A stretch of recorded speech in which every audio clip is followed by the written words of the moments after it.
It's my pleasure to welcome José Antonio Seade, researcher at the Institute of Mathematics of Unam, Mexico.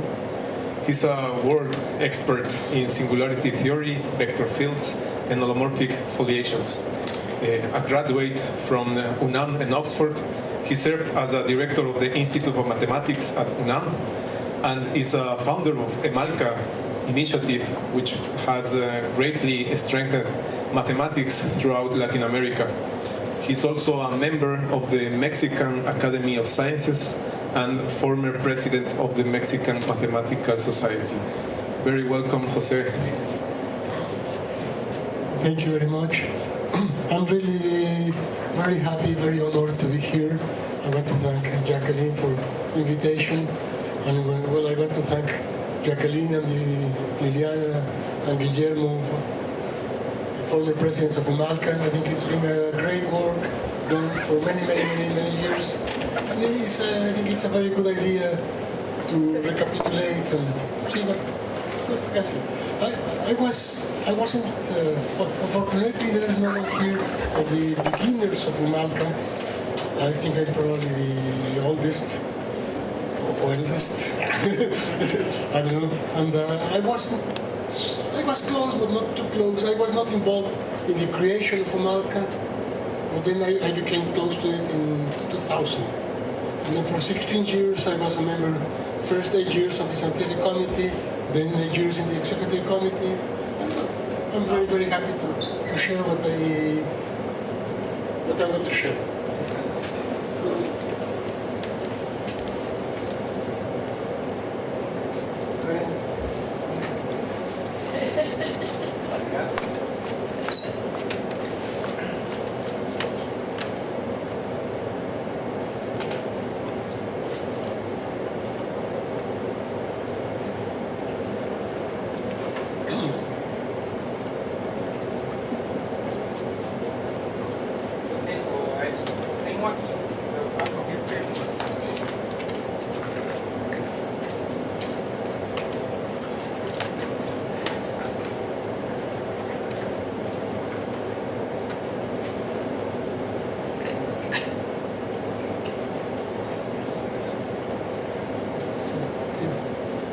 Is there anyone here that doesn't speak Spanish or Portuguese? No? Puedo hablar portugués. Okay. Una mistura, mais engraçado. Okay? Vou falar primeiro um pouquinho do gênesis, de onde vem UMALCA, antecedeu UMALCA. Bom, nos anos 1960, em distintos países da América Latina, tinha muito bons matemáticos, mas muito isolados. Eram 2, 3, 4 aqui.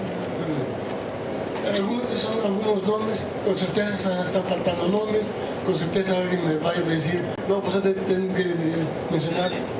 São alguns exemplos das pessoas que estão fazendo grande matemática na América Latina.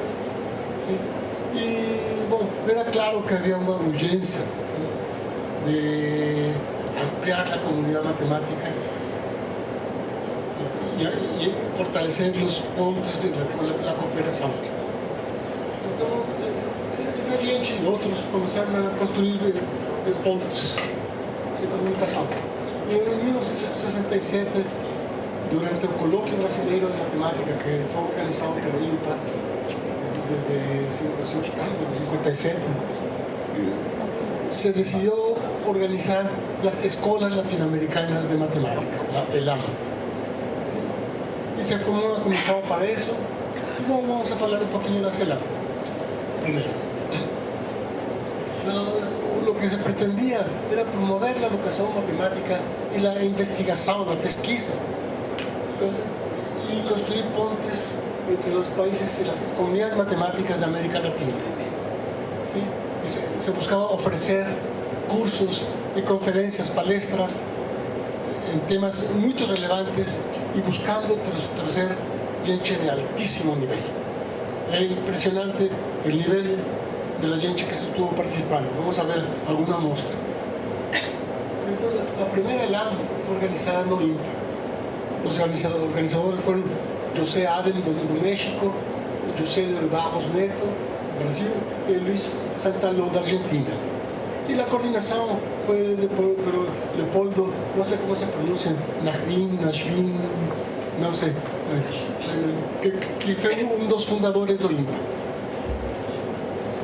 Un dos palestrantes, conferencistas fue Laurent Schwartz, Pamar. Okay. La segunda LAM, en 71, esa fue en la ciudad de México, fue organizado un centro de investigación, estudios avanzados. En México fue coordinado por José Adem. Entre los conferencistas estuvieron Raúl Bott, William Browder, Albert Dold, Nirenberg. Estamos hablando de gente de altísimo nivel en geometría diferencial, topología, análisis, etc. La tercera LAM fue, esa fue, no escribí dónde más, ahora voy a escribir la lista, es que si en lugar mejor no digo mentiras. Imagino que fue en Brasil, con certeza fue en Brasil. Los organizadores fueron Pálice, Manfredo do Carmo, y sacaron un volumen muy interesante con lo que aconteció en la escuela. En ese volumen tiene artículos de Camacho, de Juan Tirao, de Terry Wall, que es un topólogo fantástico, Christopher Seaman, que seguramente muchos escucharon la famosa teoría de las catástrofes. David Epstein, dos más grandes topólogos, Chern, geometría diferencial fantástico. Esa fue la tercera LAM. Y todo eso juntó a dos personas fantásticas, más personas, mas en particular esas dos que yo tuve la suerte de conocer. José Adem de México, Jacob Párez do Brasil, e eu sei porque eu falei com os dois que eles cada admirava o outro, tinham uma muito boa relação. Então eu celebro os que eu conheci, haber falado com eles e aprendi muito deles. Um grande honor. Eu sei sua visão, o que eles queriam era fortalecer, favorecer o avance da matemática na região y la búsqueda de excelencia en todos los países de América Latina. ¿Sí? Y el camino para eso era la colaboración internacional, la inclusividad, incluir a todos, y con un firme compromiso con la excelencia, sin concesiones ningunas. Aquí está la lista de las LAMs que hemos tenido. Como Guillermo falou, están suspendidas ahora. Tal vez no tenga sentido más porque con las escuelas SIMPA, no sé, es un proyecto fantástico. Son 15 LAMs que se han tenido, 3 en Argentina, 3 en Brasil, 3 en México, 2 en Perú, 1 en Chile, 1 en Colombia, 1 en Venezuela y 1 en Uruguay. Esa fue mi primera participación en una LAM, esa fue la en México. Tenemos un team de personas fantástico. Para mí fue una experiencia inesquecible. Fue la que conocí a Jacob Párez. Y fue pocos meses después de eso que yo vine por primera vez a Brasil. No fue por Jacob, fue coincidencia. Conocí a Jacob y fue Antonio Conde. Me convidó, que él estaba, si me lembro bien, él estaba aquí en Campinas.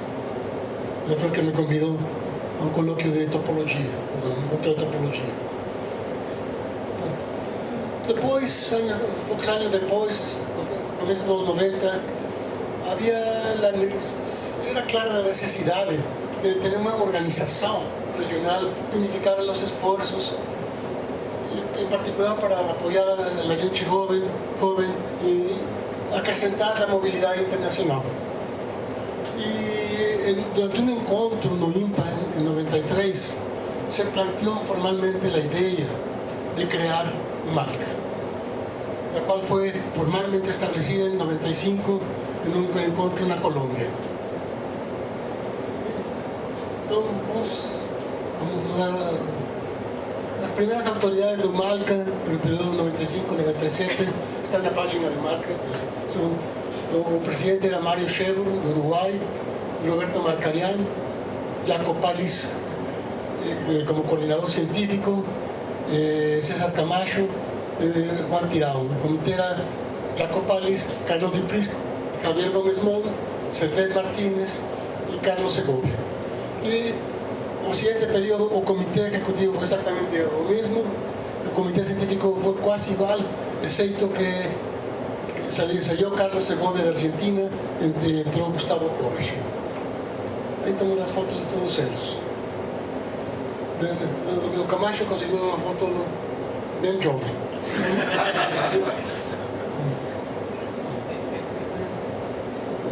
Realmente todos grandes personalidades. Y como un foco de las actividades de la UMALCA se decidió promover los congresos latinoamericanos de matemáticas. No era único foco. Los premios UMALCA son importantísimos, tienen varios otros programas muy importantes, pues eso fue uno de los focos principales de la creación de UMALCA. Y se decidió también que el primer congreso fuera no impar. ¿Sí? Entonces ahí tenemos un comité científico del congreso, las conferencias plenaristas, ustedes pueden ver, impresionantes. Tienen 2 Fields Medal de 2 premios Abel. En los cursos, un curso fue de ecuaciones diferenciales parciales por el León, también medallista Fields. Todo un nivel impresionante. Ahora, había una cierta incomodidad en algunos miembros de la comunidad acerca de que estaban faltando gente de América Latina. Era un congreso latinoamericano, debía haber gente de América Latina. Al mismo tiempo, la visión de Jacob y de varios era que los congresos son una oportunidad para que la comunidad pueda ver a los más grandes matemáticos y de ese jeito pueda elevar el nivel de la comunidad. Solo midiéndonos con los más grandes podemos competir con ellos. ¿Sí? Entonces, esa fue. Después en 2001 hubo las autoridades, yo viré parte del comité científico y bueno, el presidente fue José Antonio de la Peña de México, junto con un amigo mío, y se tuvo un segundo congreso latinoamericano de matemática. En ese yo coordiné con Marcelo o comité científico, yo coordiné o comité organizador, y yo coordiné o comité de finanzas. Sí, fue fantástico. Y en esa ocasión conservamos la idea de tener plenaristas de más alto nivel. Abrimos un capítulo especial de Invited Lectures, en el cual invitamos a los más fuertes de América Latina, mas no solo de América Latina. Bueno, después esa es la foto del congreso, lá estamos en Cancún, muy bonito, fantástico. Acho que Luna estaba hablando que hoy era un congreso a Cancún y el hotel era de esos que tienen all inclusive. Eso también era all inclusive, mas conseguimos trabajar.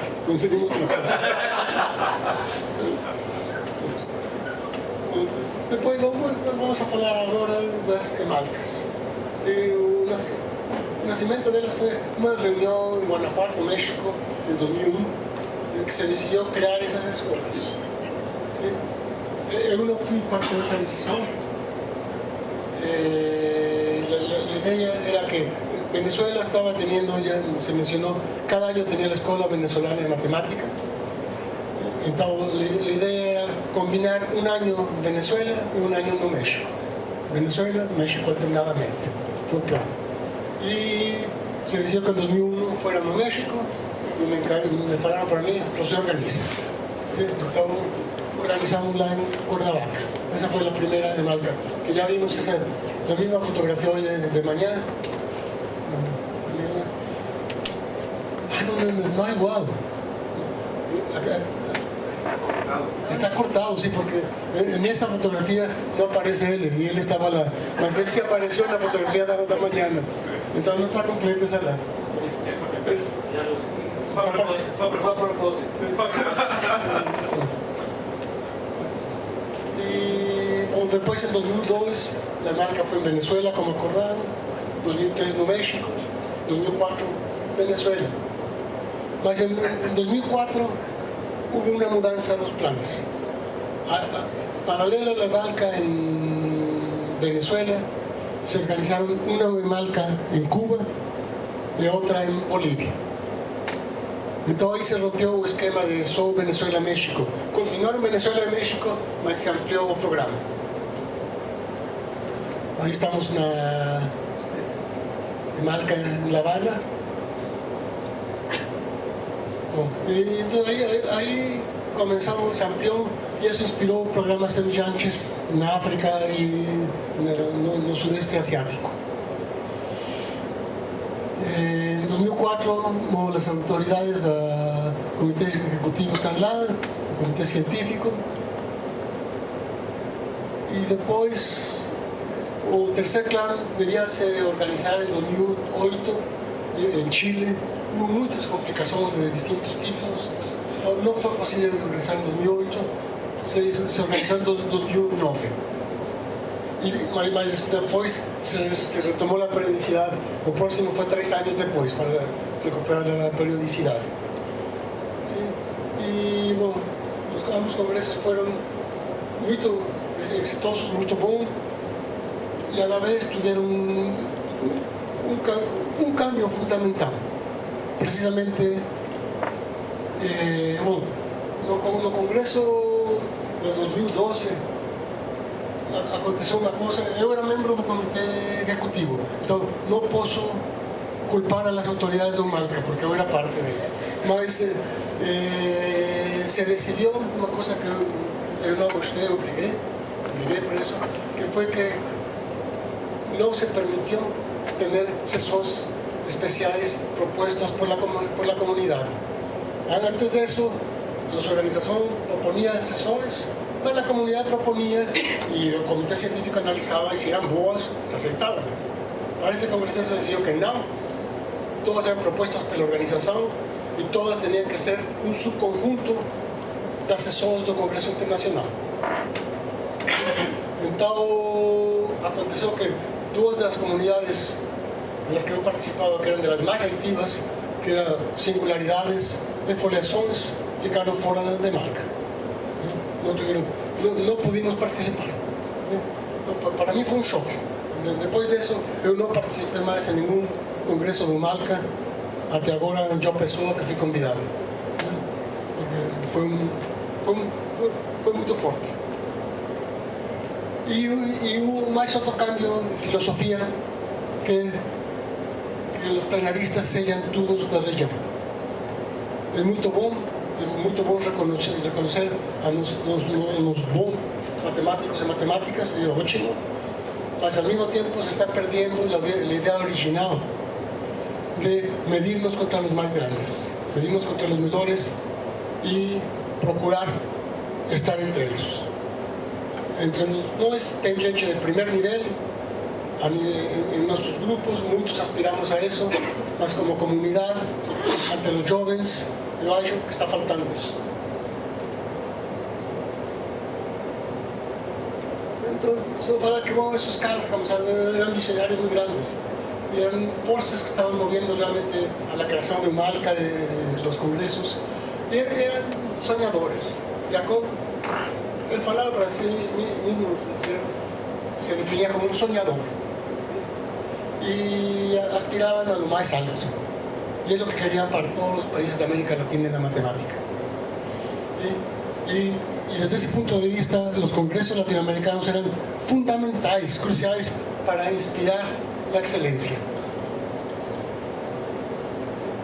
Y bueno, y hay mucho más que decir, mucho trabajo de muchas gentes. Quisiera mudar un poquito ahora, ¿y ahora qué? ¿Sí? Bueno, eu acho que em geral na vida é importante fazer pausas e reflexionar. Y este es un momento muy interesante, porque esta convocatoria tema aquí a los 3 últimos presidentes de UMALCA, tema a los presidentes de varias sociedades de matemáticas de Região. Entonces, una oportunidad de pensar como organización hacia dónde queremos ir, o qué la gente está queriendo, y tener siempre una visión lo más elevada posible. ¿Sí?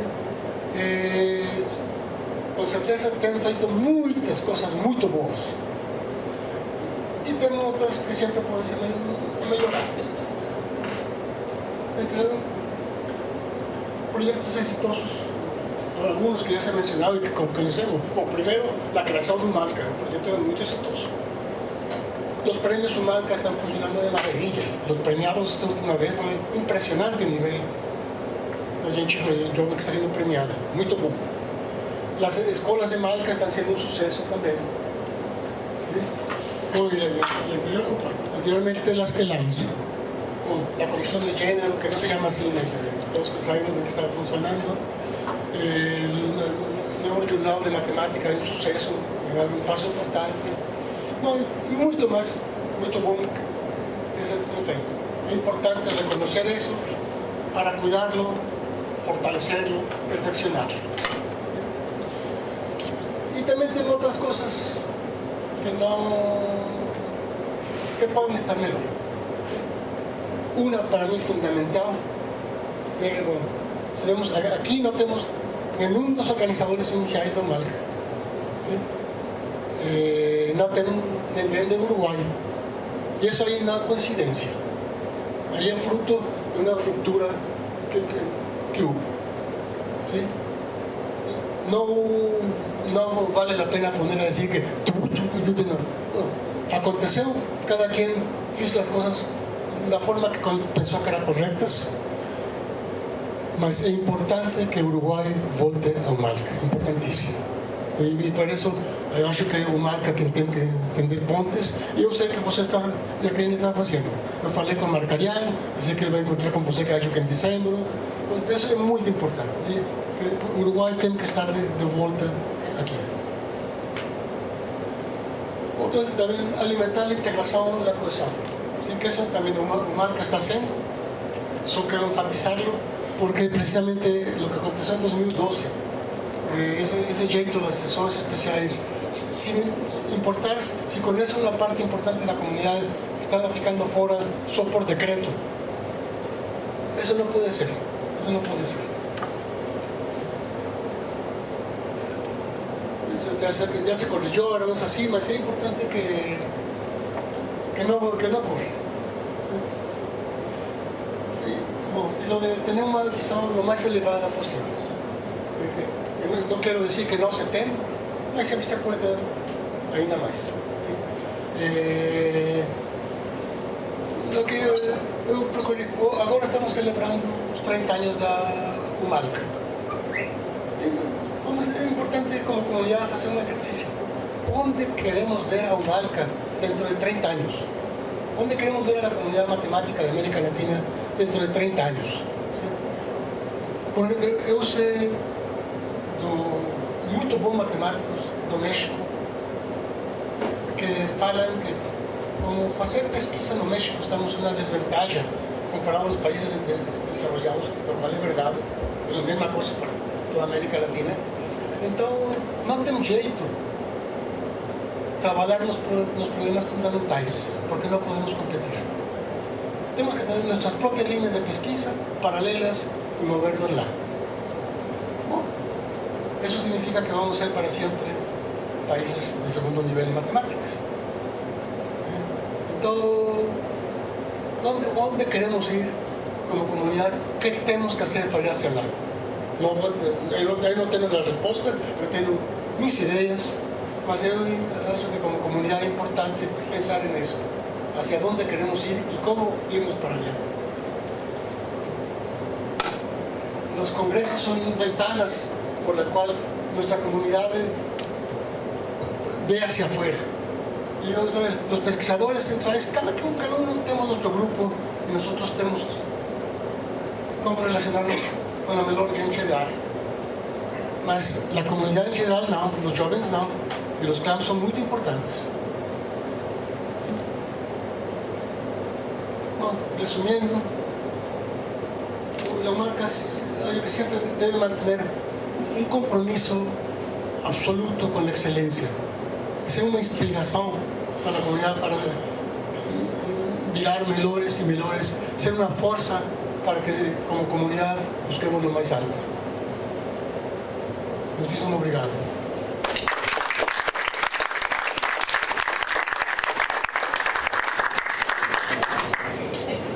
Thank you very much, Jose, for the inspiring words. And I invite you to ask questions. Please, Wilfredo. Voy a hablar en español, si se puede. Respecto a la dualidad en los clans, respecto a los main speakers, nosotros experimentamos también ahora en el MCA en Miami, haciendo un congreso de las Américas. Que se fue al otro extremo. Eran solo de los Estados Unidos. Y yo creo que acá debe haber un balance. Yo creo que es muy bueno buscar personas de muy alto nivel, pero también es muy importante promover las investigaciones de alto nivel que se hacen en la red. Creo que no son contradictorias. Concordo absolutamente. Quisiera añadir que tal vez me debía dar vergonha, pero no me da porque eu fui parte do comitê que seleccionou os plenaristas do MCA. Sim, não, mas não consegui fazer nada. Eu queria o que você falou, um balance. Mas estávamos uma minoria no comitê e não conseguimos. Lo mais que conseguimos foi que se aceitara a Georgia Vitória. Esse já foi um sucesso. Não conseguimos mais. Eu propus outros plenaristas, não se funciona. Mas concordo com você.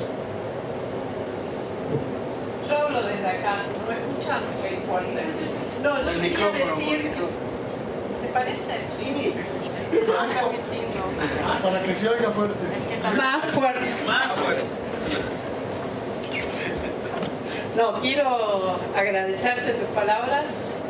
Yo siempre estoy súper a favor de integrar y olvidarnos de las rupturas que a veces ocurren y no importa. Creo que fue muy importante lo que acabas de decir y espero que se pueda subsanar. Y por otro lado, el tema de las sesiones, copiando la ICM, lo trataron de hacer también en la UMA, nuestra sociedad, y nos resistimos. Es imposible, ¿cómo vamos a...? O sea, no es la misma matemática que se hace en todo el mundo que la que se hace en Latinoamérica. Bueno, y cada sociedad tiene sus especialistas. Los congresos locales son para eso. Ahora, cuando uno hace un congreso como este, está bueno que se haga respetando todo y en particular las necesidades de los distintos miembros. Y bueno, ojalá que puedas seguir con tu integración. Me gusta mucho el hecho de que hayan hecho un esfuerzo de celebrar los 30 años. Creo que muchas veces en Latinoamérica nos olvidamos de festejar las cosas buenas y siempre criticamos las malas. Entonces me alegra mucho que Jacqueline ha organizado esto y gracias, José, por tus consejos, que siempre son bienvenidos. Gracias. ¿Alguna otra pregunta tal vez? Okay. Agradecemos nuevamente a José Antonio. Muchas gracias. Y yo les agradezco esta oportunidad. Muchas gracias.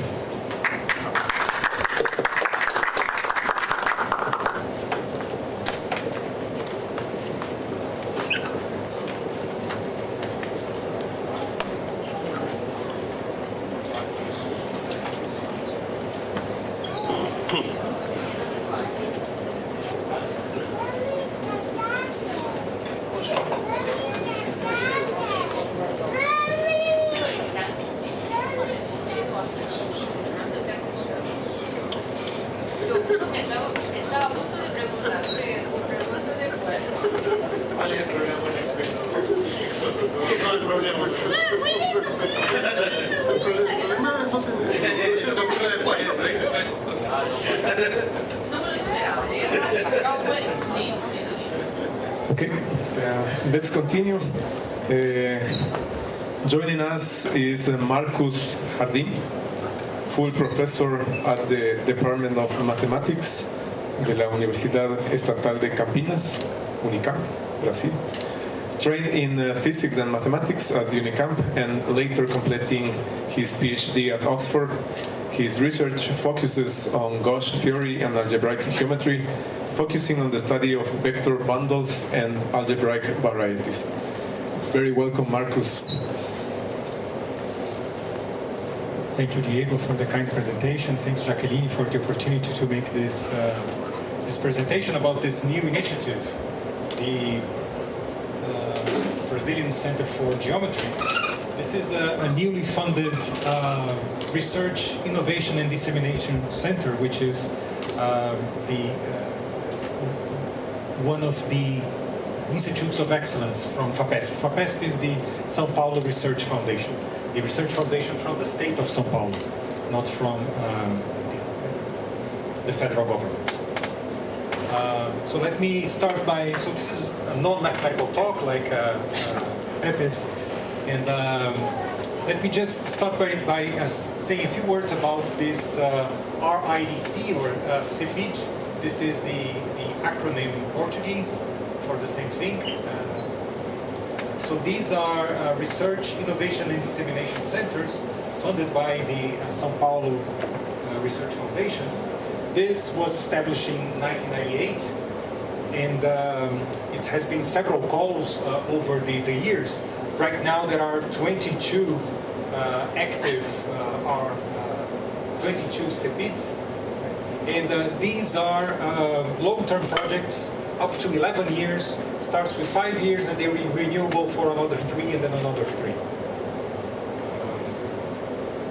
The key feature is that this is supposed to not only generate knowledge and innovation, but also to promote science dissemination. Right? So it's not only about publishing papers, but also trying to return something to society in terms of not only fostering innovation, but also promoting science dissemination.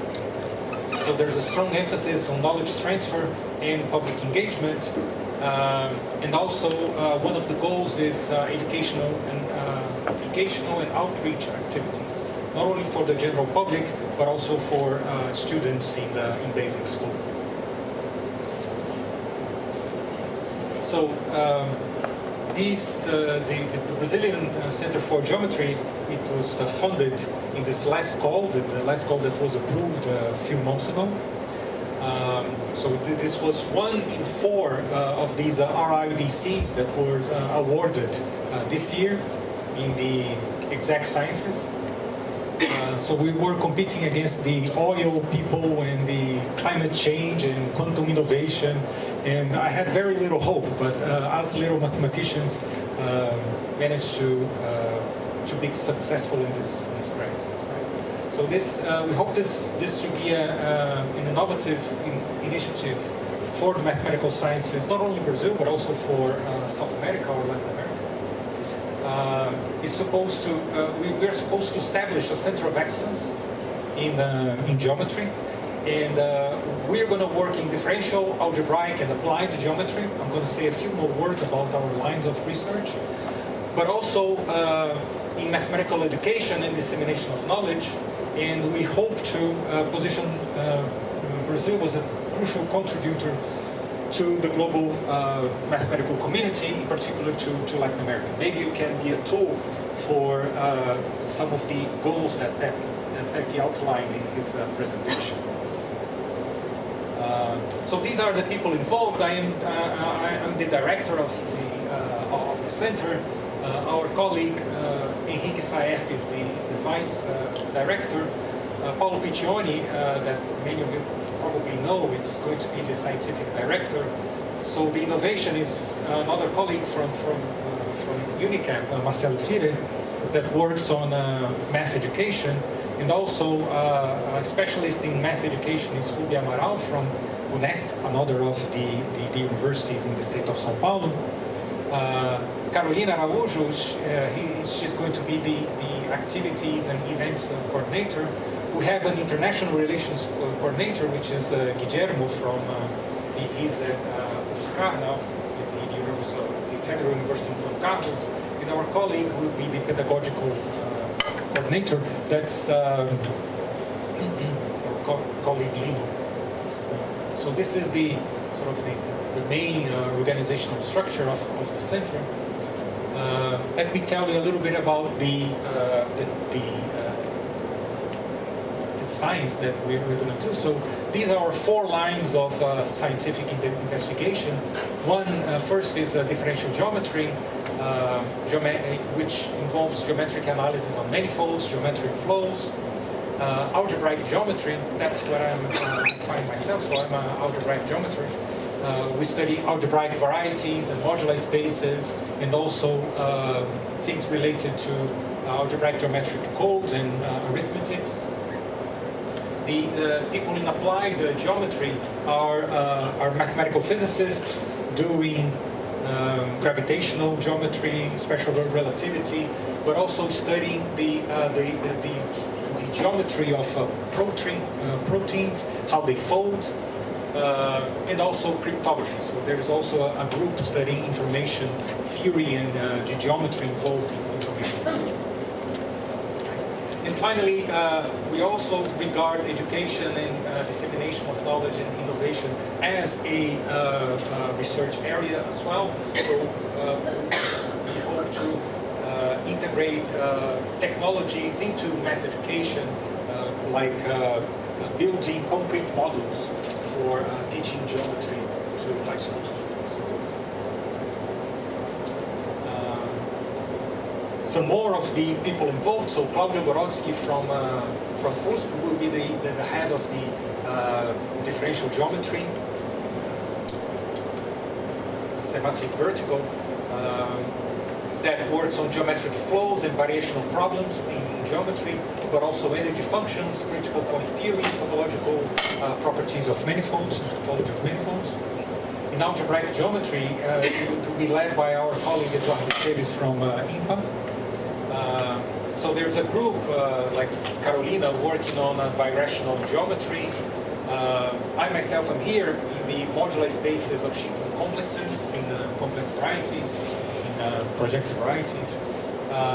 Another group does connections between algebraic geometry, commutative algebra, and arithmetics, like number theory.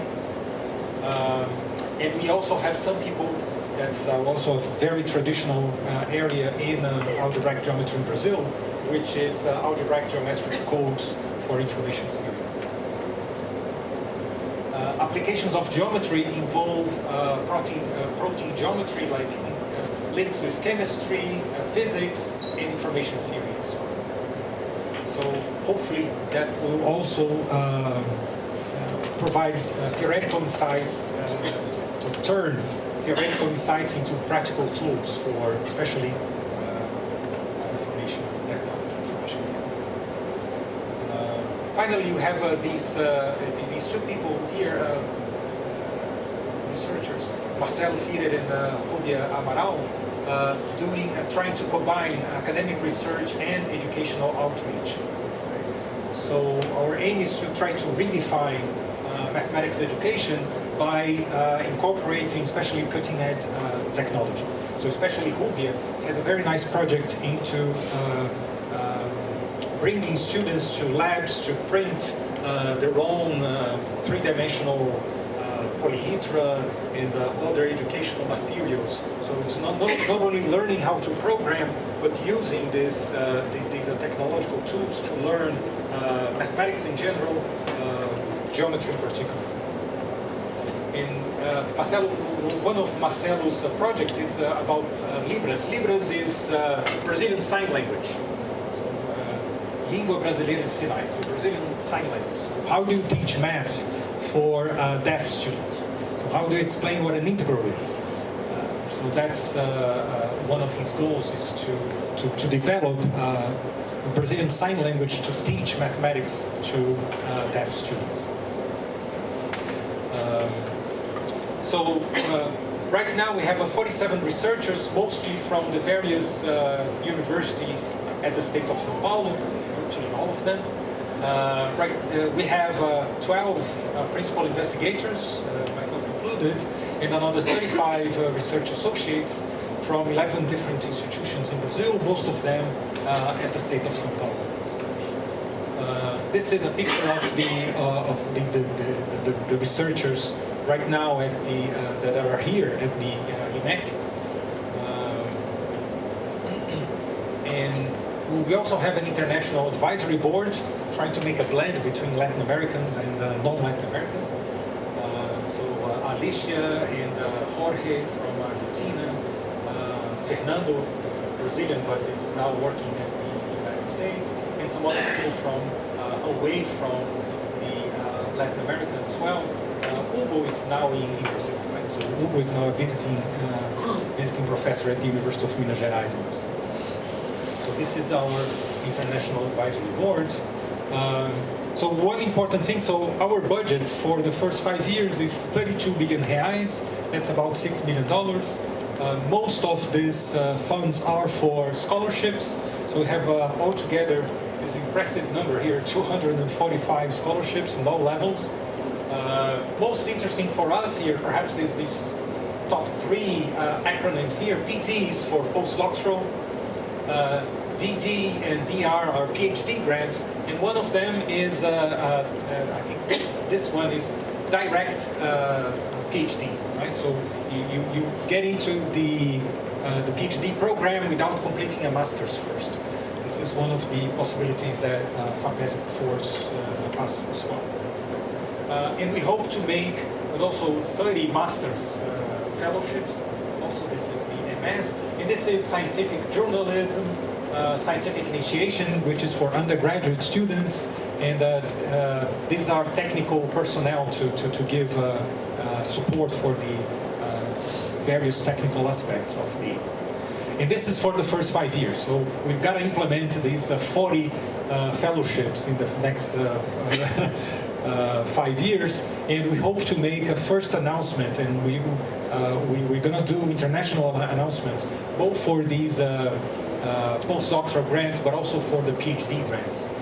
Hopefully, we really want to implement the first batch of grants in the first semester of next year. So we hope to do these international calls soon. Yeah, so also apart from all that I've said, I really hope one of our expectations is to turn the Brazilian Center for Geometry into a platform for other projects, right? So this is we already have our budget and all these fellowships, but FAPESP also allows us to use the CBG as an umbrella project that under which we can try to add new projects, right? So not only new fellowships for students, but also requests for organization of conferences under our umbrella, visiting researchers. So FAPESP gives very generous grants for visiting researchers, really generous. Ask me about them later if you're interested. And also for international cooperation. So FAPESP has many international cooperation projects that we can try to put under this tag as well.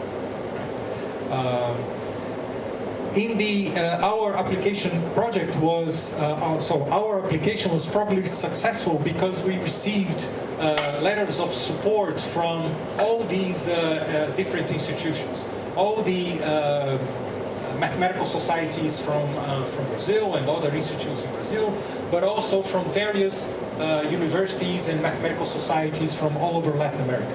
Right? So here's the Mathematical Society of Chile and El Salvador and University of Honduras and Colombia and so forth. Right? So this is definitely a factor that helped our application to be successful, and we hope to return the initial support into concrete actions in the near future, hoping in the expectation to help to attain some of Pepe's goals. Okay? Thank you very much.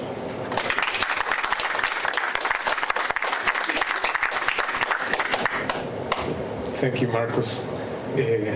Please, questions. I have a question. Do you know about the many Braille books that Argentinian mathematicians wrote?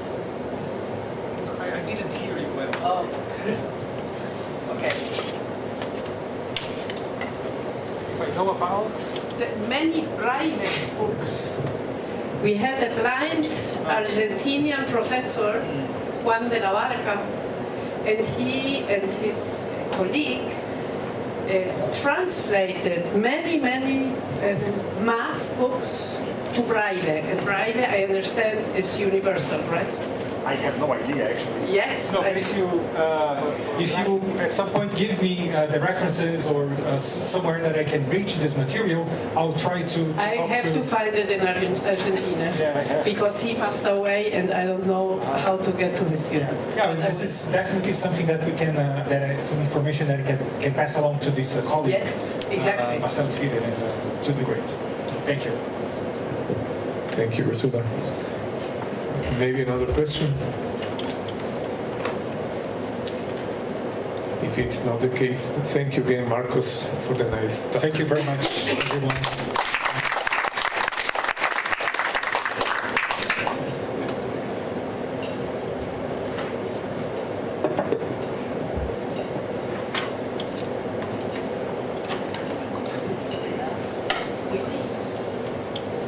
¿Tienes idea de cómo se puede acceder a eso?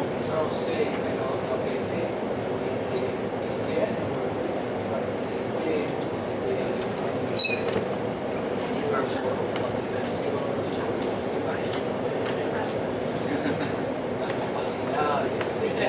había dos chicos que estaban en la charla y todos sabían de especialidades de sociales. Pero ¿cómo puedo acceder? Porque yo sé que Susana hicieron, no sé si el libro de álgebra. Sí, igual eso es, o sea, el hecho de que sea braille, creo que se está escribiendo en castellano, me parece. O sea, vos lees algo de braille y lo decís en castellano. O en inglés o en lo que sea, o sea, no es totalmente. Ah, bueno, esa es la pregunta que yo le hice porque como él mencionó el braille, no sé si era lo mismo. Pero sí, sería interesante. Sí, ¿verdad? Y como no súper bien.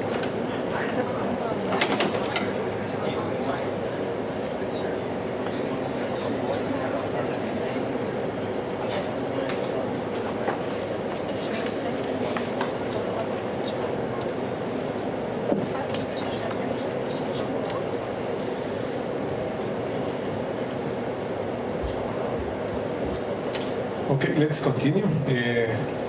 I would like to introduce Franco Cabrerizo, Principal Investigator at the National Scientific and Technical Research Council, CONICET, and Professor at la Universidad Nacional San Martín, UNSAM, in Argentina. He's a former member of the Executive Committee of TWAS. His work in photochemistry and photobiology explores light-induced processes in natural compounds with applications in biotechnology. He was appointed as PIFI ambassador in the Chinese Academy of Science as well. Thank you very much for coming and welcome, Franco. Thank you. Thank you for the introduction. Well, as you can see, I'm not a mathematician, but despite this is not my first time here. This is my second time, so between you and sharing this fantastic presentation. It looks, some of them, quite a bit far from my field, but as I did before in my previous participation, and like I'm going to do today, I wanted to share with you some opportunities, activities, or something that, in my opinion, needs to be spread among our community. Today, I'm going to talk about two major programs, as I said, opportunities. The first one is this one, so-called President International Fellowship Initiative, which is PI-5. And briefly, this is an opportunity for all of us, for people at all stages and stages of their own career. I would say this particular initiative or program was established in 2009. It's quite brand new. It's fully funded by the Chinese Academy of Sciences.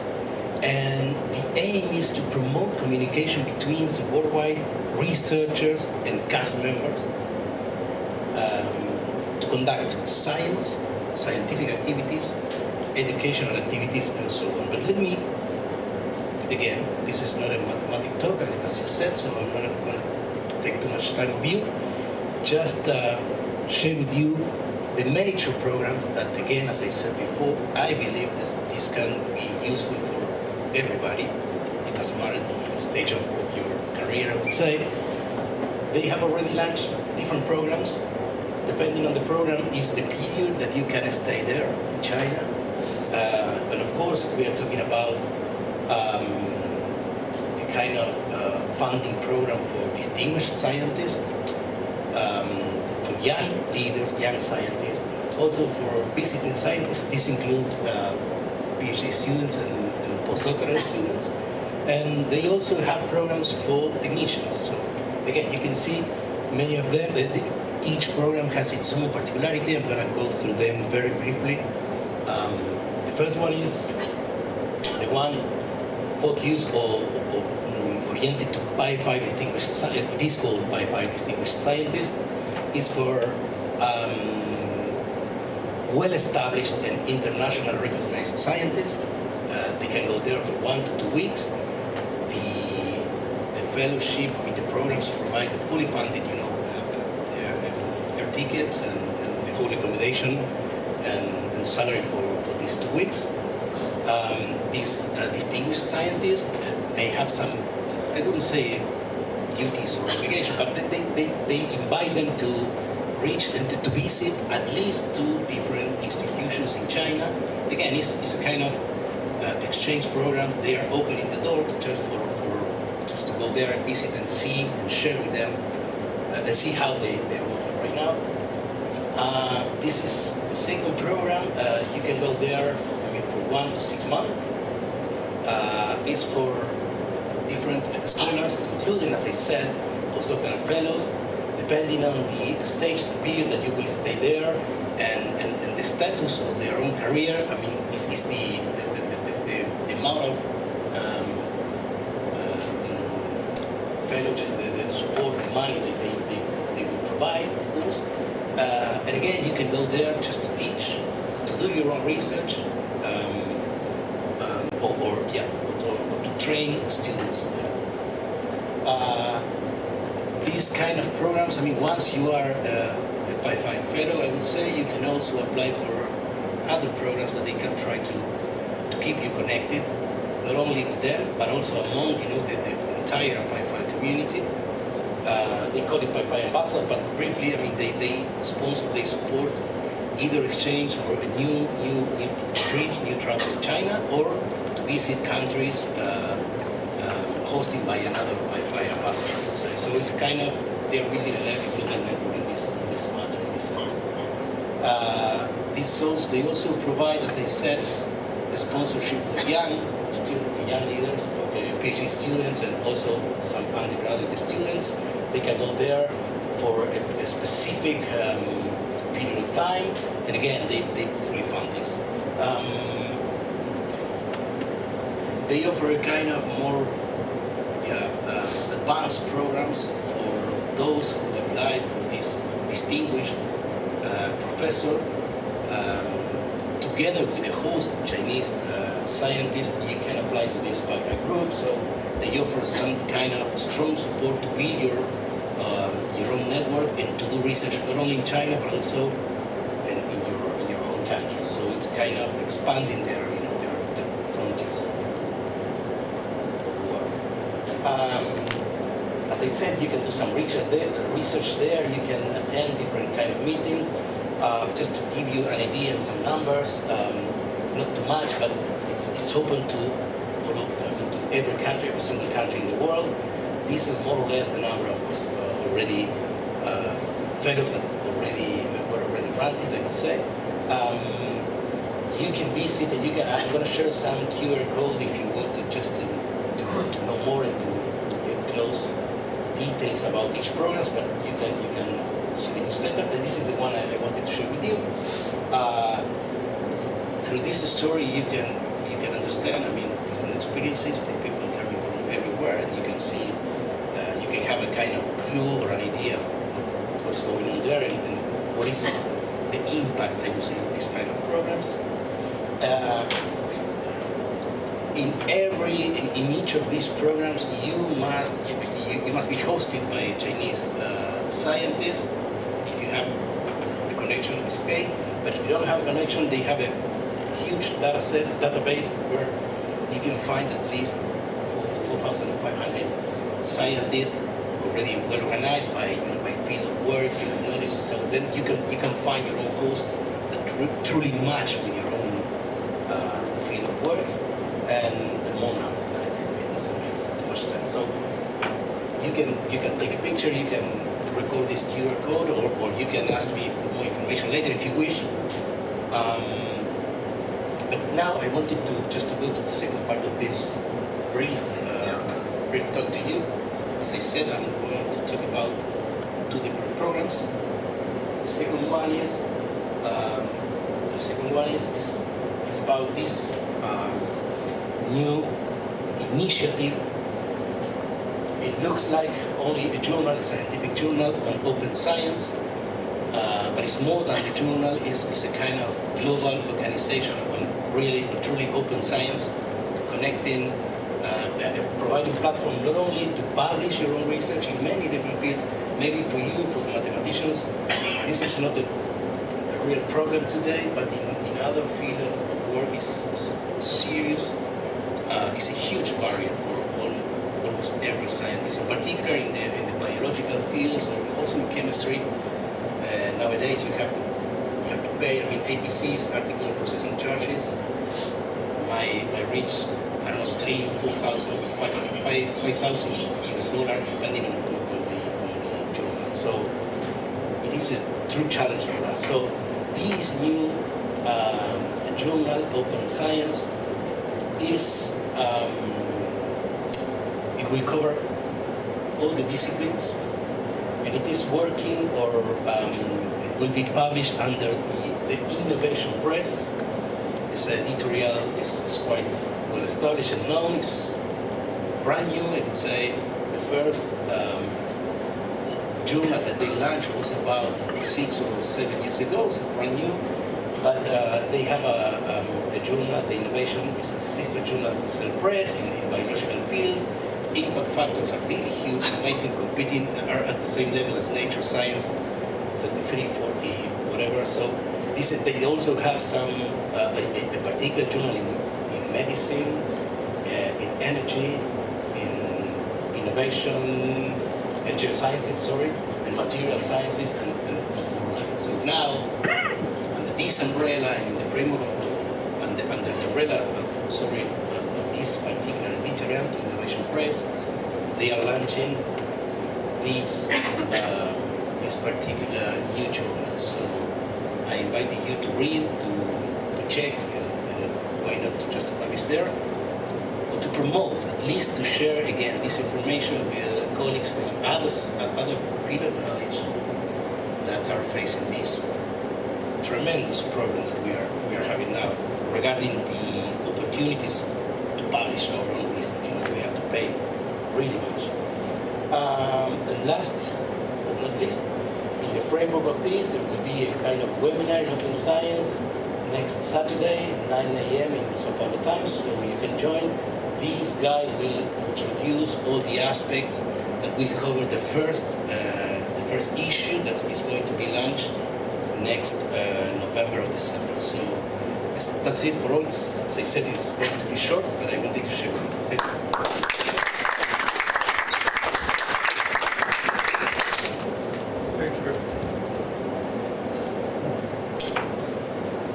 Thank you very much, Franco. And are there questions?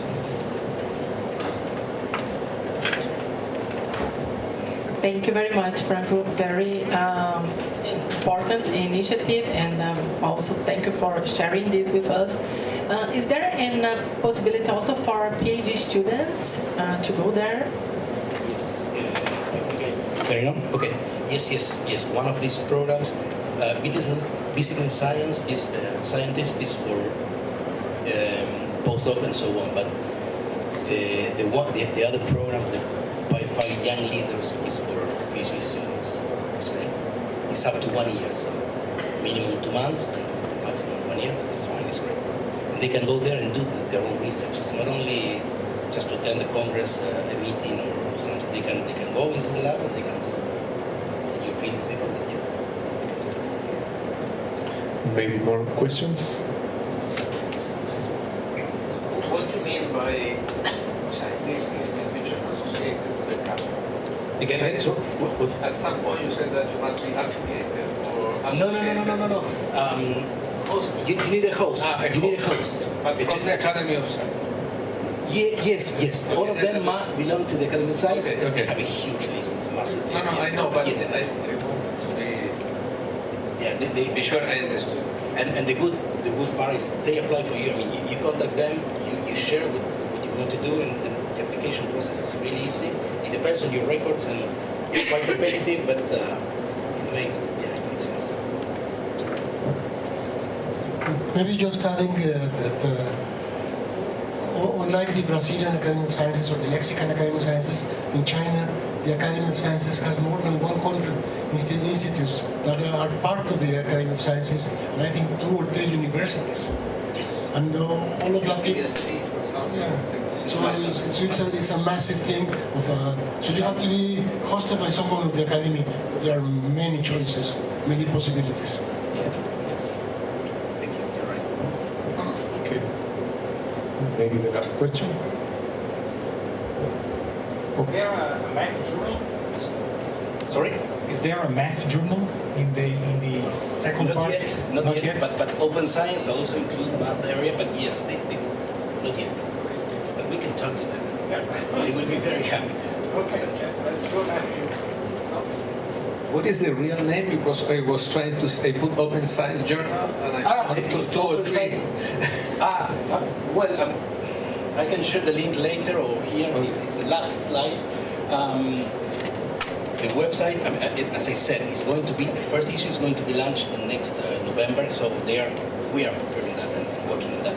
It should be somewhere in here. No, the other one, one more.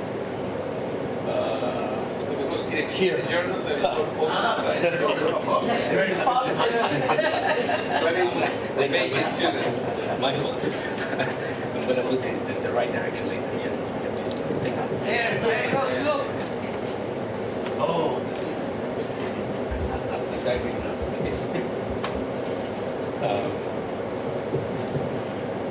Okay. Thank you very much again, Franco.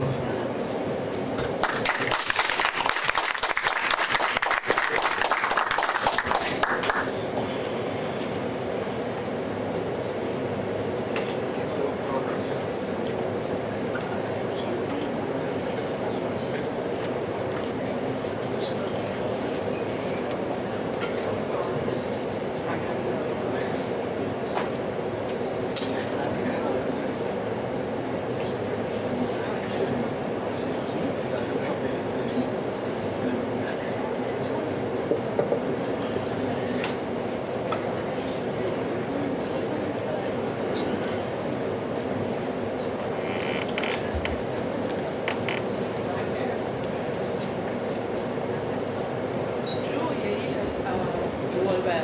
Ustedes se van a venir directo de acá.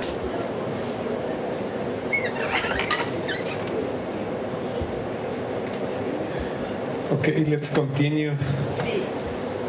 We are delighted to welcome Ronald Vargas Balda, researcher at IMECC CONICET and professor at Universidad Nacional de San Martín, UNSAM, in Argentina. He obtained his PhD in chemistry from Universidad Simón Bolívar and specializes in electrochemistry and physical chemistry. He's a coordinator of the Diploma in Renewable Energy, a new initiative of Universidad Nacional San Martín. Welcome, Ronald. Thank you, Diego. Hi, everyone. It's a pleasure to be here today. The reason why I am here is that we need you. We need a mathematician. We need the Society of Brazilian Mathematics in order to join us to this opportunity, the new opportunity of diploma in renewable energy for sustainable development that we are launching next year from different international institutions. These institutions are the two institutions that I represent, the CONICET and the Universidad Nacional de San Martín from Argentina, right? So, let's join us, please join me a few minutes in order to discuss this new opportunity. Our goal is to develop a new program for students. This is diploma in renewable energies. The coordination team are Franco Cabrerizo, Maria Llames, and myself, Ronald Vargas. The main idea is to strengthen clean energy capacity in the global south. And a key feature of this diploma is about that it's built from TWAS, the World Academy of Science, TIAN, the Young Division of the scientific related to the Young Academy of Science, in addition to 360 Energy and private company from Argentina, TWAS UNESCO and CONICET. We have a sponsor by this different kind of institution, university, research council, companies, right? Our purpose is to building advanced and sustainable skill in a critical field, the renewable energies. The impact that we will take is a model for high quality international collaborative education for Latin American students. The main idea is that the students receive formation from an expert in each field. Our diploma will be launching next year in March 2026. The format was online. It's a virtual program that have two non-mandatory in-person modules. The classes will be in Spanish with live virtual translation. The target are students, professionals, and researchers from Latin America and beyond. The goal is to access to high-quality training in clean energy, and the duration of the program are around 8 months. The diploma has a total academic load of 320 hours. And according to our sponsor, we have the possibility to scholarship opportunities. This is the organization of this diploma is into 6 modules: fundamentals, the basic physics, the basic chemistry, and the basic mathematics related to fundamental energy and renewable energy.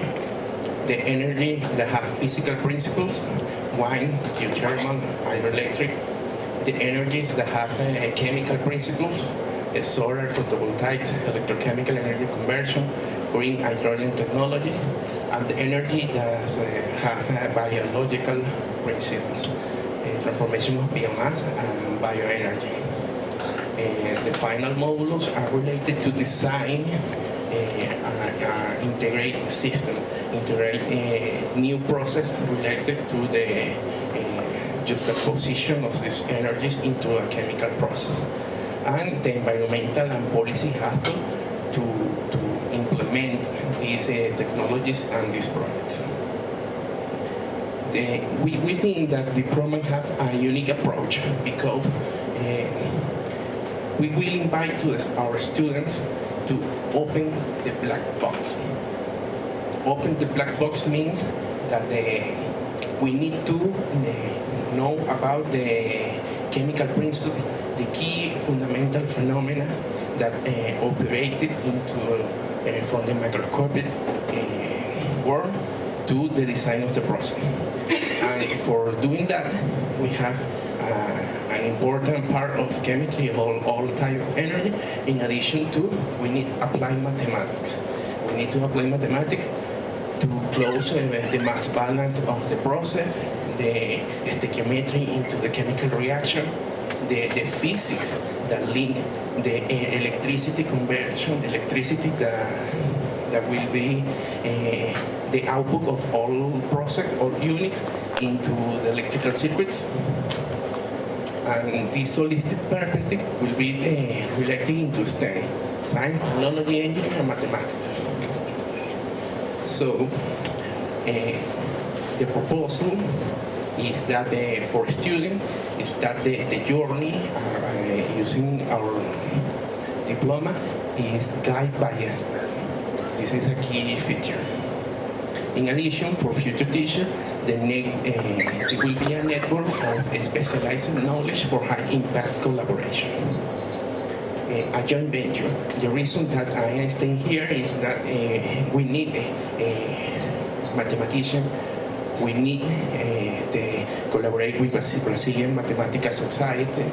We need to apply math and pedagogical aspect expert to shape our curriculum and research from a pedagogical view in order to impact into the math thinking to avoid the key goal of this initiative. Thank you.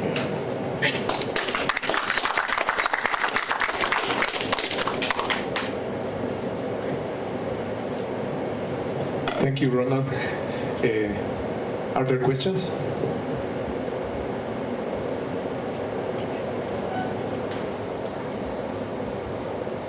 No? Okay, so let's thank again Ronald for the presentation.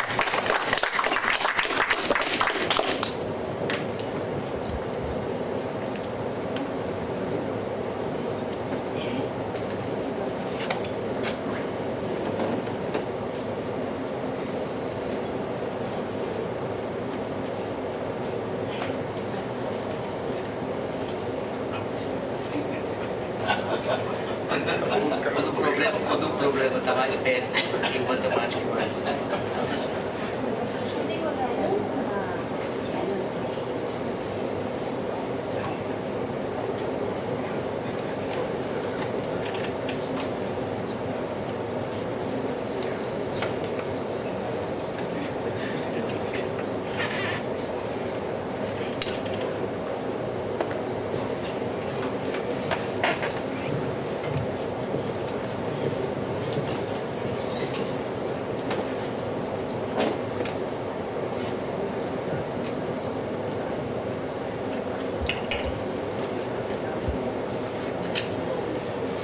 Okay. So the last talk of this afternoon, it's my pleasure to introduce Wesley Pereira. He is a superintendent of basic education at SESI, the Social Service of Industry in Brazil, an institution dedicated to promoting education, health, and innovation for the industrial sector and society at large. With a background in physics and extensive experience in education management, Wesley has been a key figure in advancing science and education initiatives in Brazil, and we are honored to welcome Wesley to this celebration of UMALCA. Thank you. Vou falar em português, não em portunhol. Graças, professor. É mais bonitinho em portanhol. Primeiro eu quero agradecer a Jaqueline, a oportunidade de estar aqui. Queria trazer algumas reflexões de que o SESI está fazendo na educação básica, a K12, preparando aí os futuros matemáticos do país, e a gente quer atrair exatamente as nossas crianças e adolescentes a ter o gosto e o prazer pela matemática e desenvolver essas habilidades consolidadas já na educação básica, para que a gente possa entregar para o ensino superior estudantes que estejam consolidado o conhecimento matemático mais sólidos e para você ter uma carreira de futuros pesquisadores e influenciar na ciência, na tecnologia, na pesquisa, e a gente quer atrair muito isso na educação básica. A gente vai apresentar um pouco do que a gente está fazendo e como que a gente está tentando resolver alguns problemas de aprendizagens para entregar aos estudantes um pouco melhor formados, sobretudo na linguagem matemática. É isso que a gente vai tentar um pouco apresentar para vocês. Só para vocês entenderem um pouquinho o tamanho da responsabilidade da nossa instituição, nós somos a maior instituição de K12, de educação básica, fora do governo. Nós não somos uma instituição privada, tá bom? Aqui no Brasil tem uma coisa bem diferente, diz que tem duas coisas que só tem no Brasil, jabuticaba e sistema S. Nosso sistema foi criado ainda na época da década de 40, pertencemos ao governo federal, mas somos financiados com os recursos da indústria, mas estamos dentro do governo também. E a gente tem uma responsabilidade de devolver esse financiamento em educação de qualidade como serviço social da indústria. Então, assim, de forma geral, 80% dos nossos alunos são filhos de trabalhadores da indústria que têm uma renda salarial muito baixa. Então, o perfil do nosso estudante é muito próximo das escolas públicas. Então, a gente tem essa responsabilidade social. Sobrando vaga, a gente atende a comunidade local, mas também com perfil social muito baixo. Somos mais de 400, já aumentaram o número de escolas, esse corte de um ano atrás, de censo. Somos mais de 465 unidades escolares, distribuído em mais de 350 municípios, e já passamos os 300 mil estudantes hoje em educação básica. Qual que era o grande problema da Rede SESI? Eu chego na Rede SESI em 2019, eu vim do Ministério da Educação, fui diretor de currículo de educação básica de 2016 até 2019. Ao chegar nessa instituição de K12, a gente não tinha clareza do que um professor precisava saber ensinar desde a educação infantil até o terceiro ano do ensino médio no K12. A gente não tinha clareza do currículo que precisa ensinar e com isso a gente também não sabia como ajudar os nossos professores em formação continuada para que eles pudessem ter a capacidade de acompanhar a aprendizagem dos nossos alunos. Então, a primeira coisa que a gente foi fazer é desenhar nosso currículo, alinhado à nossa base, né, como core brasileiro, nossa base nacional comum curricular, e a gente colocou a inteligência, eu sou físico, minha formação é física, de a gente tentar flegar o currículo. A gente chegou em micro habilidades de tentar saber o seguinte: o aluno ele não pode dar o passo seguinte se ele não tiver os conhecimentos sólidos anteriores desenvolvidos. Então, conhecimentos básicos das 4 operações, ele não pode seguir para frente no conhecimento mais complexo se aquele conhecimento já não foi desenvolvido. E quais são os conhecimentos que a gente precisa desenvolver na idade certa? A gente bebeu das estruturas curriculares tanto do Brasil como externa e desenhamos nosso próprio currículo. Esse foi uma trajetória que nós fizemos até uma preocupação de desenvolvimento da escrita e da linguagem. Nós vimos que nossos alunos tinham problemas com o desenvolvimento matemático porque eles tinham problemas do ponto de vista da leitura específica e de compreender o desafio que estava sobre eles. Então a gente também fez um esforço muito grande de leitura e de escrita, e a gente traz alguns resultados aqui. O primeiro programa nosso foi de utilizar um projeto muito focado em desenvolvimento das linguagens e da escrita. Isso aqui são resultados dos nossos alunos, porque a gente não conseguia pegar esses resultados em outras avaliações externas, mas esse aqui é o Enem, é o nosso vestibular, no final do terceiro ano. de como melhorou. Aqui é um pico, aqui é a pandemia, né? O impacto da pandemia na aprendizagem de linguagem dos nossos alunos foram muito forte.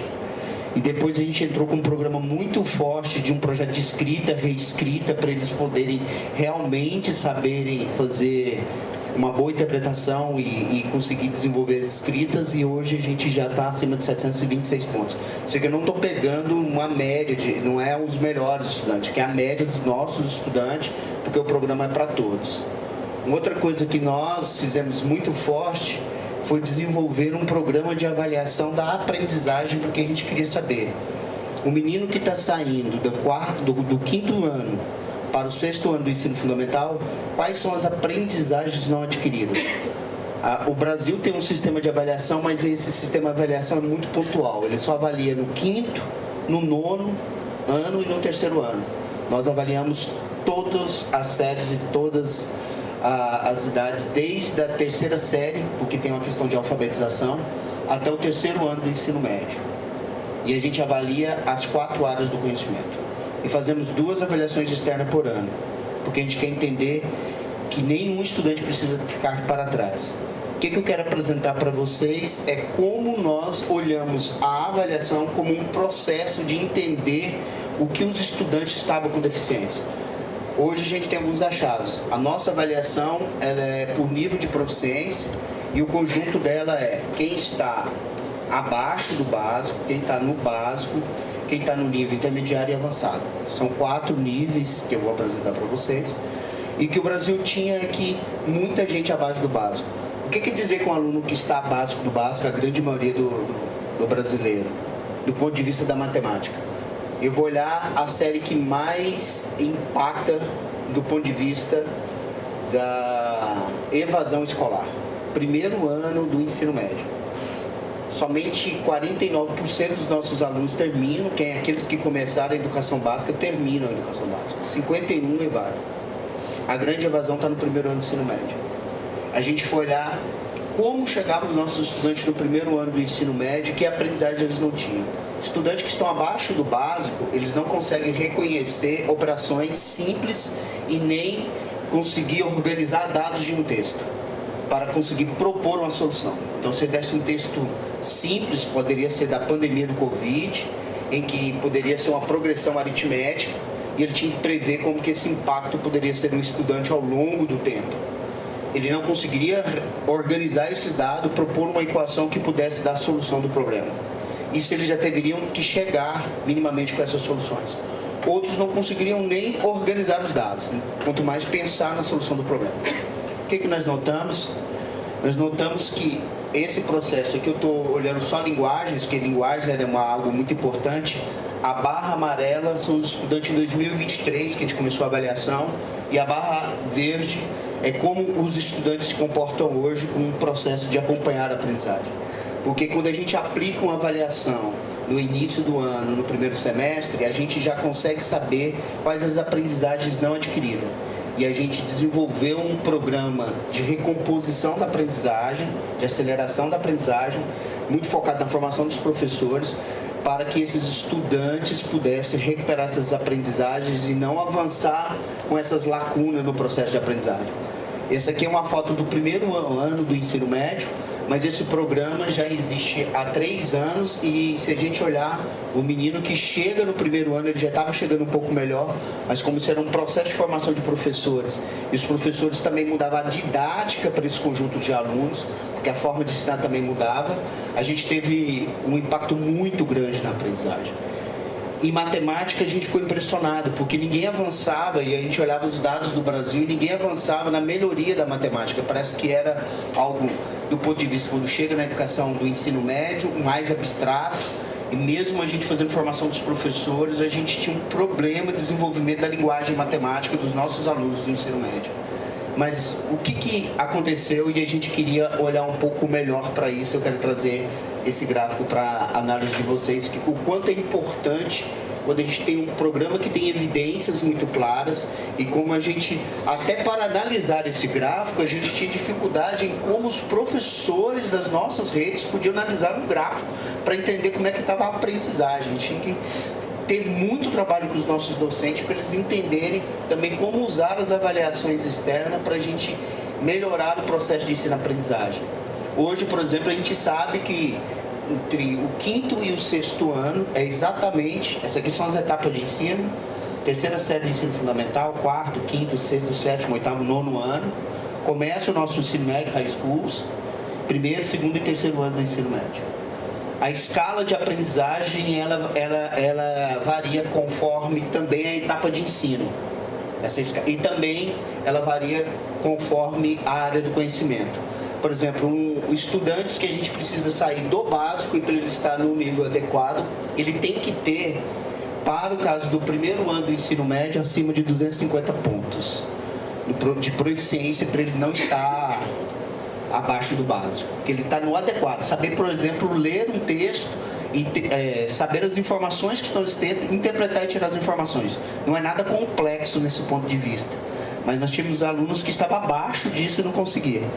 Quando você pega o gráfico em azul mais escuro, são os estudantes de 2023 e esses aqui são os estudantes de 2025. Que a gente comparou. Esses estudantes não tiveram o programa da gente desenvolver a recomposição da aprendizagem para a gente continuar avançando. Nós verificamos que durante o percurso dos alunos, a gente conseguiu deslocar a aprendizagem dos nossos estudantes, eles melhoraram a aprendizagem em linguagens, então isso já foi um avanço, a gente tirar vários estudantes que estavam abaixo do básico e a gente colocou grande maioria em cima do nível adequado. Isso para nós foi uma conquista, garantiu o direito de aprender. Mas, por outro lado, a gente tinha um desafio. Quando a gente muda de etapa de ensino, quando um aluno sai do 5º ano, que é unidocência, e vai para o 6º ano, o desempenho cai e a aprendizagem cai. A gente verificou isso, que tinha um gap do ponto de vista de aprendizagem quando a gente mudava das etapas de ensino, quando eu saio do 9º ano e vou para o 1º ano do ensino médio. E mesmo nós fazemos o programa, deu uma melhorada, porque você pode ver que a gente melhorou um pouco o 1º ano do ensino médio, porque foi um dos que mais nós investimos na formação dos professores, em materiais de melhorias da didática, da aprendizagem, sobretudo em linguagem. Eu vou mostrar também o gráfico da matemática. Mas mesmo assim, a gente ainda tem quedas bem singulares quando a gente sai das etapas de ensino para outras etapas de ensino. Já temos evidência e tem uma justificativa. A escola vem trabalhando uma jornada de desenvolvimento desse aluno no adequado, mas quando muda de etapa, vem estudantes novos com defasagem de outras escolas. Isso joga o desempenho para baixo. Então a gente tem que criar um programa de recompor essa aprendizagem para não deixar ninguém para trás e avançar.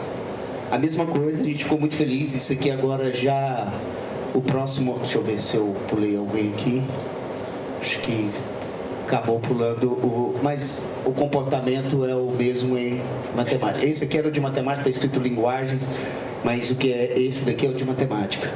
A gente fez a mesma evolução nos estudantes, mas ainda temos os problemas mas a gente foi olhar um pouco mais afim à matemática. Qual era o grande problema? Essa é a realidade dos nossos estudantes, que estavam mais de 100 mil estudantes em proficiência na matemática. A gente estava muito procurando como desenvolver a linguagem matemática. A gente é uma instituição muito focada em STEAM, ciência, tecnologia, matemática e arte. A gente está em muitas meninas envolvidas em robótica, estudando fora do país. A gente incentiva muito, de um nível social muito baixo. O Brasil é um país muito diverso e com essa diversidade dá para a gente trazer muita gente com uma linguagem muito desenvolvida na área de matemática. Mas não tem como trabalhar isso se a gente tiver uma realidade como essa. Esses níveis aqui, daqui para baixo, são níveis inaceitáveis. Básico e abaixo do adequado, que é abaixo do básico, são níveis que a gente não deveria aceitar na educação básica. E quando a gente olha isso, a grande maioria dos nossos estudantes estavam nesses níveis. Nós tínhamos pouquíssimos alunos com a linguagem matemática no primeiro semestre do ensino médio, no nível avançado. Isso, como país, é um impacto muito grande. Como desenvolver linguagem matemática, pesquisa, como que esse estudante, se quiser escolher uma carreira de engenharia, mesmo na matemática, como que ele vai conseguir na universidade enfrentar esses desafios. E é um problema que todas as primeiras séries da graduação enfrentam, uma grande reprovação em cálculo 1, um grande problema em linguagem de matemática, porque eles não entendem. O que esses estudantes não conseguem fazer? Esses estudantes não conseguem entender proporção. Esse conjunto de estudante aqui não consegue entender proporção. Qualquer desafio que vai propor para eles sobre proporção, fração, organização de dados, eles não conseguem fazer. O que a gente tinha que fazer? Como que a gente muda essa realidade? O que nos impactou muito grande é que um programa muito focado em formação de professores, sabendo qual é a sequência do currículo que precisa ser garantido para que eles possam aprender com foco na aprendizagem dos estudantes, em 2 anos, essa foi a mudança que nós fizemos no nosso estudante, mais de 110 mil estudantes na área de matemática. Nós saímos em 2023 de 3,4 estudantes apenas no nível avançado para garantir 28%. Isso, se a gente fosse falar do impacto no processo de aprendizagem, esse estudante aqui, que certamente migrou para cá, ele precisaria de 5 anos a mais na educação básica para chegar nesse nível de proficiência. Nós aceleramos essa aprendizagem em 1 ano, em 5 anos, em 5 vezes mais, para que ele não pudesse ficar para trás e pudesse ter a linguagem matemática desenvolvida. A mesma coisa aconteceu em quando a gente tira esses estudantes do básico, leva ele para o adequado, e na sensação de ter muita coisa para fazer. A gente está comemorando, mas a gente acha que está longe de fazer a virada do jogo, porque ainda tem cerca de 11% dos nossos estudantes que precisam sair desse básico para ter pelo menos o adequado. Porque ali a gente não está pedindo, assim, ser adequado é um estudante que tem o seu direito de aprender ao pegar um texto com informação qualquer, em que envolve conceitos matemáticos para resolver aquele problema, ele vai conseguir pelo menos dar direção de resolução. Ele pode não saber do ponto de vista complexo de equações e sobre isso, mas ele tem um pensamento matemático desenvolvido de qual seria uma proposta de solução daquele problema.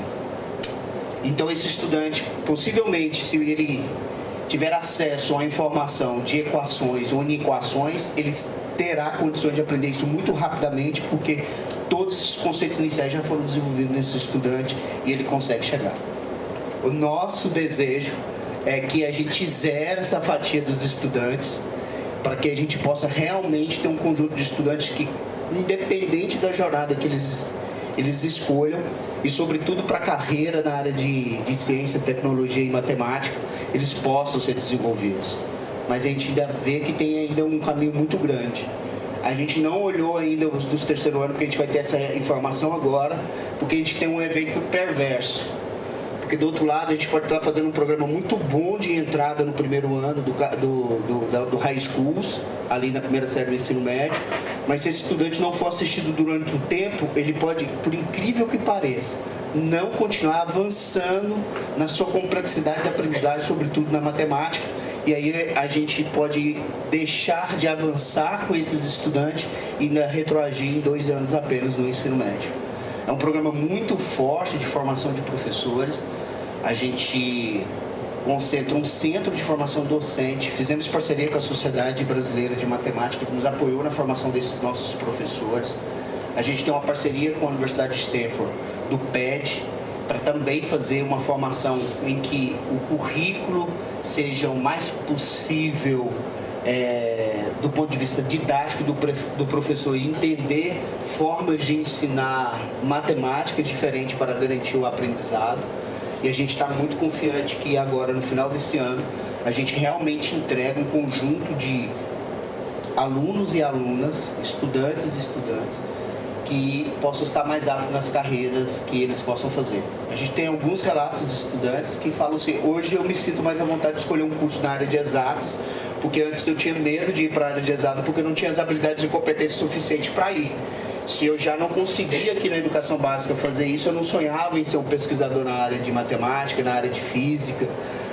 E hoje a gente já vê que a maior escolha dos nossos estudantes já estão para essas áreas mais de ciência, tecnologia, matemática e ciências. Isso aqui é um pouco do resultado que eu acho que programas muito bem direcionados pode também ajudar a gente a construir esse país que seja mais forte para o futuro.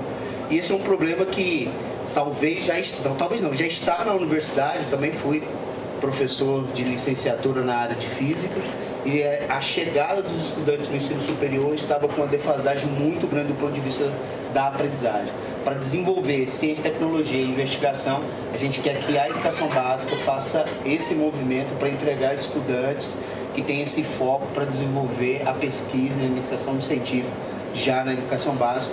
Novamente, eu quero agradecer a oportunidade de estar aqui apresentando humildemente, simplesmente um trabalho que a gente está fazendo lá. Eu sei que é muito simples na complexidade que todos vocês estão envolvidos na pesquisa, mas aqui nós estamos preocupados com outros pesquisadores como vocês que precisam sentar aqui e ter ferramentas matemáticas muito bem desenvolvidas para fazer sua graduação, sua pós-graduação e suas pesquisas. Obrigado.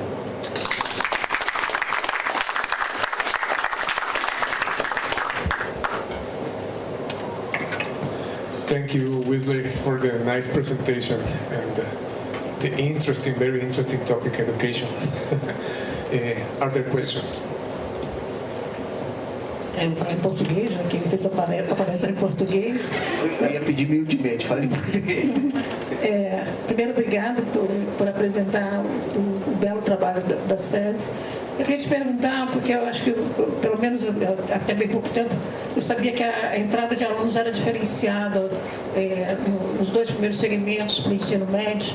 Queria que você explicasse um pouquinho, é uma entrada por sorteio, é uma entrada por prova, e se tem muita diferença, inclusive nessa sensação de aprendizagem dos dois primeiros grupos com o grupo do terceiro ano, que é de fato um grupo diferenciado, que mudou a cara do SESI, né? Vamos dizer claramente que eu acho que quando você entra na escola SESI agora e vê os alunos do terceiro ano, você sabe que mudou a cara do SESI. Nessa minha experiência que eu tive lá com o Matidins, eu conversando com o professor que trouxe, que era o embaixador que trouxe o programa, ele falou assim, mudou muito, muito, muito em relação aos primeiros anos, ao que a gente tem no SESI agora, como realmente uma política de chegar às comunidades que mais precisam, talvez, de uma educação de qualidade, que não tem essa oportunidade, talvez, na escola pública, e que talvez devesse mostrar como fazer também para a escola pública. E nesse sentido, acho que você pode ajudar a gente também num processo de espalhar o caso de sucesso do SESI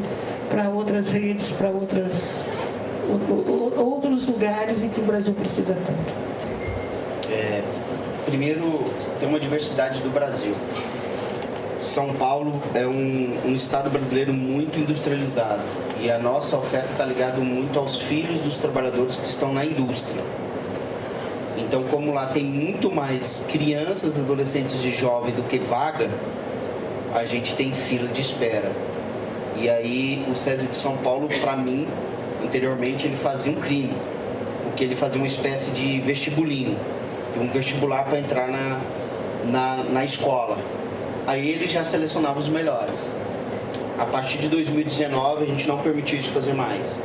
O processo seletivo é sorteio.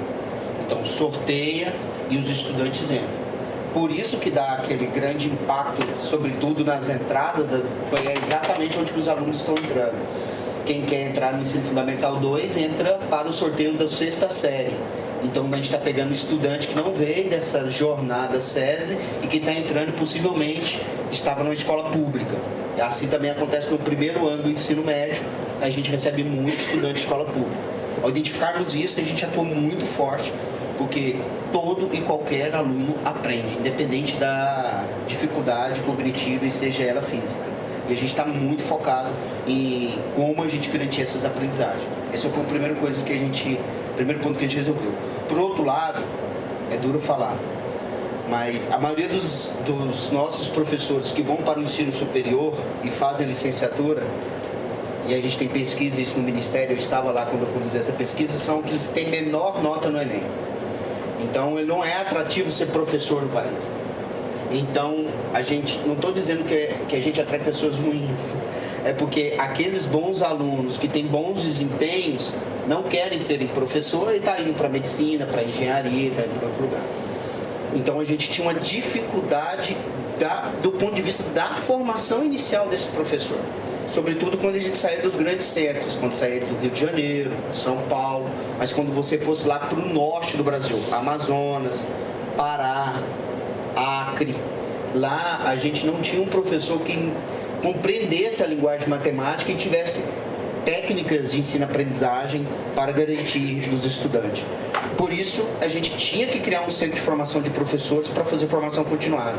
Por isso, a gente aproximou da Sociedade Brasileira de Matemática para a gente fortalecer a formação inicial desse professor, porque muitas das vezes, por incrível que pareça, é duro falar, a gente tinha professor que a mesma lista de exercício que ele deu em 1999 era a mesma lista de exercício que ele dava em 2019. Então, não tinha como fazer uma mudança, gente. Mas, por outro lado, a gente também não queria abandonar o professor. Então, a gente queria pegar na mão do professor e fazer com que... Já passaram por mais de 11 mil professores formados pela gente. Stanford foi uma parceira nossa. Então, a gente sabia.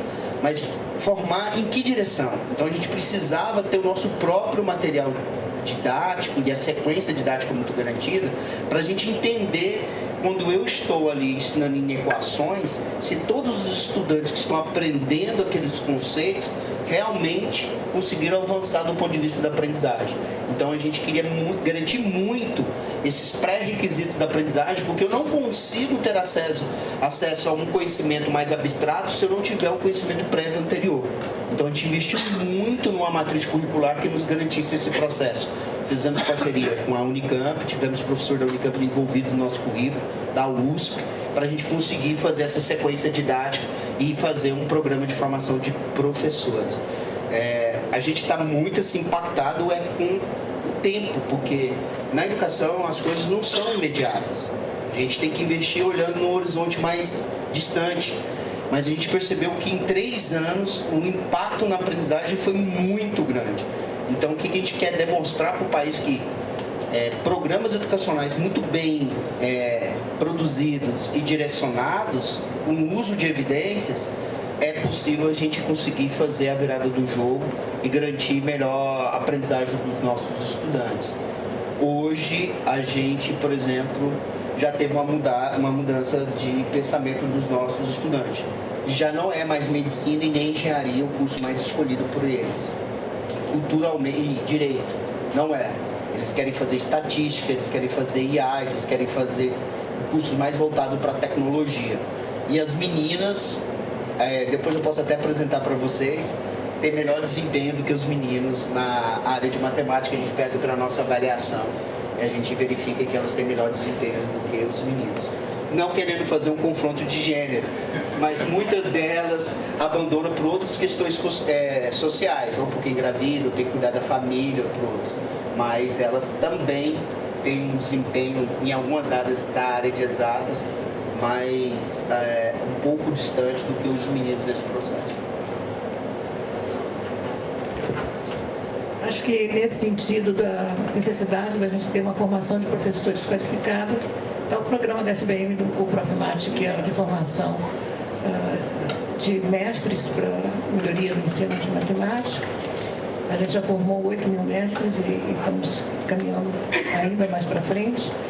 E eu concordo com vocês, eu acho que a gente tem 80% dos licenciados mal formados, com programas de licenciatura não adequados. A gente também tem que investir muito nisso para tentar mudar o jogo. Não é fácil, porque a grande maioria dos nossos licenciados saem de instituições, nenhum preconceito, mas instituições não governamentais e que talvez estejam buscando um lucro fácil e uma formação, digamos, quase que eu paguei e eu passo, porque eu estou contribuindo para o seu salário, que é duro de falar isso, mas é verdade.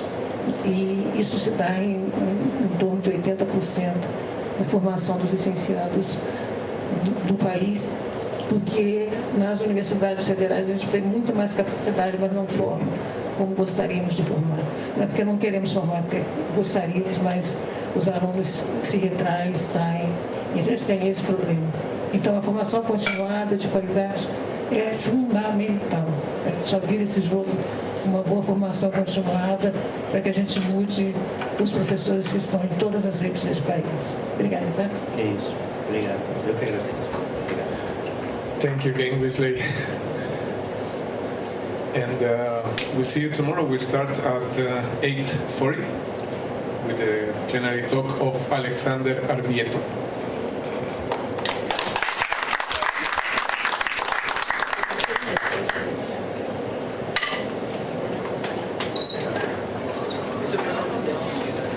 Solo un anuncio bien rápido es que tuvimos algunos cambios